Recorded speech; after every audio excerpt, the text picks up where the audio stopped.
여러분 안녕하십니까? 진성호의 융단폭격입니다. 이번 융단폭격 대상자는 문재인 대통령입니다. 문재인 대통령이 민주당 내에서 지지 기반을 급속하게 잃어가고 있습니다. 문재인 대통령, 당신 끝나서 이런 말이 들리는 것도 같습니다. 사실상 문재인 대통령이 팽당한 셈입니다. 어제 있었던 민주당의 원내대표 경선 결과가 이를 증명합니다. 더불어민주당의 원내대표는 내년 총선 때 당 지도부를 구성하는 대단히 중요한 자리입니다.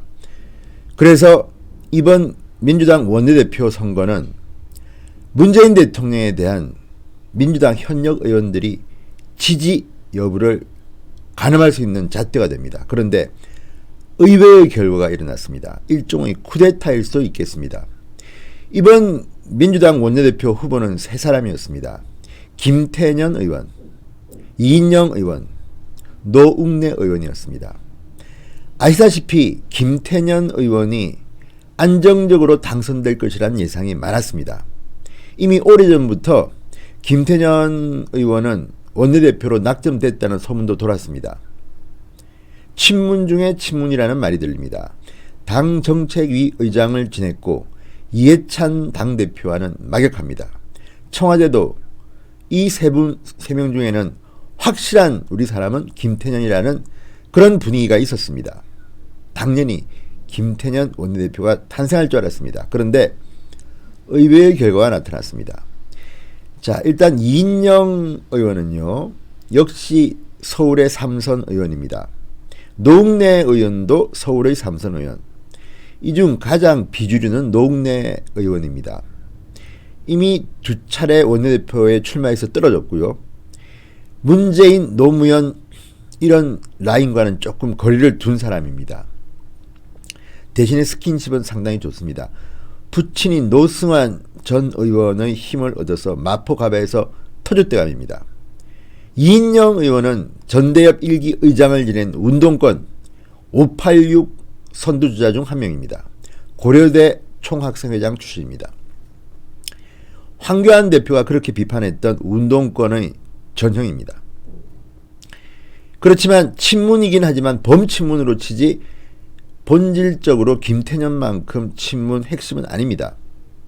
범친문 정도로 봐야겠죠. 그런데 투표 결과가 의외로 나타났습니다. 자, 과반을 득표해야 됩니다. 그런데 처음에 표를 깠습니다. 과반이 나오지 않았습니다. 상당히 고르게 분포되었습니다. 그런데 결선 투표를 했습니다. 76대 49. 예상을 뛰어넘을 정도로 컸습니다. 76은 이인영이고 49는 김태년이었습니다. 자, 넉넉하게 당선될 줄 알았던 이해찬 대표의 친문 주류 김태년이 49, 운동권 출신의 범친문 이인영이 76, 상상을 뛰어넘는 큰 표차로 이인영이 당선됐습니다. 민주당의 대반란이 일어난 겁니다. 노웅래 의원은 1차 선거에서 꽤 많은 30표 이상을 받았습니다.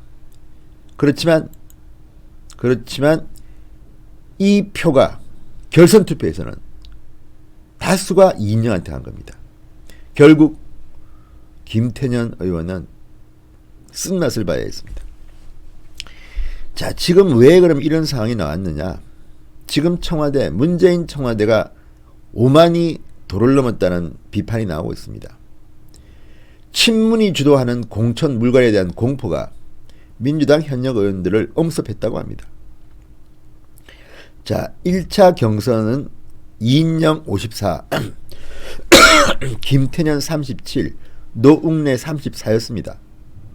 1차에서 김태년 의원은 불과 37표를 얻었습니다. 노웅래 의원 34표 거의 비슷합니다. 반면 이인영은 첫 1차 투표부터 54표를 얻었습니다. 자, 이번 선거는요, 얼마나 치열했냐면 김현미 장관, 박영선 장관, 진선미, 이계호, 유원회 장관 등 입각한 장관 의원들까지 전부 다 총출동했다고 합니다. 아마도 김태년 의원을 지원하지 않았을까요? 어쨌든 뭐 알 수는 없지만 이렇게 압도적인 지지를 받을 걸로 알았던 김태년은 1차에서 불과 37표, 이인영은 1차에서 54표, 2차에서는 큰 차이가 났습니다. 자, 이걸 보고 평가들이 나오고 있습니다. 대체적인 평가는 문재인 청와대의 공천 물갈이에 대한 공포다, 이런 말이 나오고 있습니다. 지금 청와대 출신으로 다음 내년 공천을 노리는 사람 이름이 40명이다, 뭐 50명이다, 뭐 30명이다 말이 많은데 이번에 만든 공천 룰은 상당히 청와대 출신들한테 유리하다고 합니다. 예컨대 윤영찬 전 국민소통수석은 성남 중앙군가요? 특정 지역구를 찍어서 출마하겠다고 이야기합니다. 거의 협박 같습니다. 이런 식으로 청와대가 밀고 들어오면 현역 의원들의 입지는 좁아집니다. 서로가 동변상련. 그래, 그렇단 말이지. 현역 의원 힘을 한번 보여주마. 원내대표 경선에서 이인영이 압도적으로 당선된 겁니다. 이날 경선에는 민주당 의원 128명 중 무려 125명이 참석했습니다. 자,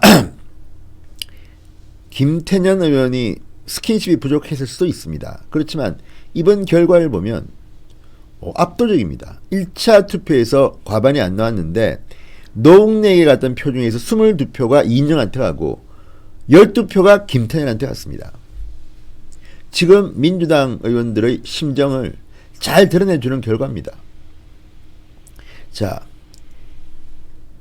문재인 정부 들어서 인수위 격인 국정자문위원회 부위원장을 지냈고 정책위 의장을 지낸 김태년, 친문의 핵심이 이렇게 처참하게 무너진 겁니다. 왜 그럴까요? 지금 여론조사에서 지지율이 문재인 대통령의 지지율이 뭐 47%다, 뭐 45%다 지난주는 뭐 이렇게 나오는데 국민들은 이것을 잘 믿지 않습니다. 왜? 피부로 체감하는 문재인 대통령의 지지율과는 차이가 크기 때문입니다. 제가 거듭 말씀드리지만 리얼미터와 지금 갤럽의 여론조사에는 거품이 엄청나게 끼어 있습니다. 우리가 좀 걸러서 봐야 됩니다. 현역 지역구 의원들은 이걸 잘 압니다. 지금 자영업자가 붕괴됐습니다. 소득이 낮은 대한민국의 국민들은 점점 더 가난해지고 있습니다. 이런 지표들이 계속 터져나옵니다. 현장 가보십시오. 지역구 의원들은 지역 현장을 다닙니다.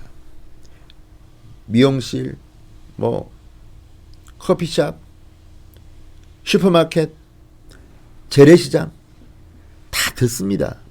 원성이 자자합니다. 이래다가는 내가 다음 총선에서 떨어지겠다. 이런 위기감이 이번에 이인영을 탄생시킨 겁니다. 자유한국당 입장에서 보면 또 어떨까요? 제가 볼 때는 이인영, 김태년, 노웅래 셋 다 상당히 어렵지 않은 사람들입니다. 여러분들 이름도 잘 못 들어보셨을 겁니다. 지명도가 그렇게 높은 사람들이 아닙니다. 그런데 이 중에서도 김태년이 되면 사실은 제일 쉬웠을 겁니다. 이해찬, 김태년은 한 몸이다. 이인영도 큰 차이 없습니다. 운동권의 과거 그 낡은 정치는 이제 2020년의 대한민국에는 통하지 않는다. 뭐 괜찮은 파트너 같습니다. 재밌는 것은 나경원 원내대표 판사 출신입니다. 보수적 사람입니다. 이인영 운동권 출신입니다. 전대협 출신입니다. 정치에서 닳고 닳았습니다. 자, 여야 원내대표가 이렇게 짜졌습니다. 앞으로 대화가 어떻게 될지 궁금합니다. 그리고 문재인 대통령은 지금 아마 민주당 현역 의원들한테는 굉장히 이제 걸림돌이 될 확률이 높습니다. 문재인 대통령 때문에 우리 지역구에 민주당 인기가 떨어졌네, 이런 말이 나올 겁니다. 오늘 방금 발표된 리얼미터 조사를 보면 정당 지지율은 이제 민주당과 한국당 간에 1.6%포인트로 좁혀졌습니다. 1년 전, 이제 2년 전만 해도 민주당은 40%, 50% 이상 올라간 적이 있습니다. 한국당은 10% 겨우 올랐습니다. 그랬던 그 큰 차이가 이제는 거의 1.6%포인트로 좁혀졌습니다. 이게 뭐겠습니까? 국민들이 우리 정치를 보는 생각들이 드러난 겁니다. 리얼미터에서 이런 정도면요 이미 뒤집어졌다고 봐야 됩니다. 지난 보궐선거 기억나십니까? 민주당이 혼이 났습니다. 창원 성산에서는 후보도 내지 못했습니다. 그리고 단일 후보라는 사람과 한국당 후보가 박빙의 게임을 벌였습니다. 거의 5대5 500표 차인가요? 뭐 겨우 이겼습니다. 정과 7번 후보가, 정의당 후보가. 그리고 고성 통영은 압도적으로 한국당 후보 정점식 후보가 양문석 후보를 이겼습니다. 이 민심을 본 겁니다. 민주당 의원들이. 이래서는 우리 미래가 없다. 문재인 색깔을 지우자. 이미 문재인 격화 운동이 일어날지도 모른다는 생각이 듭니다. 지금 추세로 간다면 말이죠. 정치인들은 자기 생명줄을 위해서는 무슨 짓도 할 사람들입니다. 이인영 원내대표의 당선, 민주당의 대반란입니다. 문재인에 대한 대반란입니다. 앞으로 민주당과 청와대의 관계가 좀 묘하게 진행될 것 같다는 생각이 듭니다. 진성호의 융단 폭격이었습니다. 여러분 감사합니다.